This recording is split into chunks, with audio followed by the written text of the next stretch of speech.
বন্ধুরা দেখো, আজকে সোমবার ছুটির দিন, সবাই বাড়িতে আছে। তো আজকে ফের আমাদের বাড়িতে দেশি মুরগির মাংস রান্না হবে। তো মাংসটা ধুয়ে পরিষ্কার করে নেওয়া হয়েছে, তারপরে সব রকম মশলা দিয়ে দিয়েছি, দেখতে পাচ্ছ সব কিছু আছে।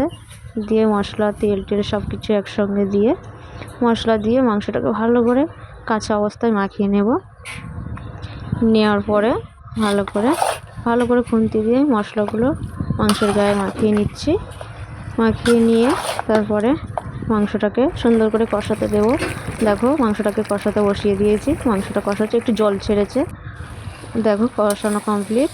এবারে জল দেব, জল দিয়ে মাংসটাকে ভালো করে ফুটিয়ে সেদ্ধ করে নেব। দেখো, জল দিয়ে দিয়েছি, জল দিয়ে মাংসটাকে ভালো করে সিদ্ধ করতে দেবো।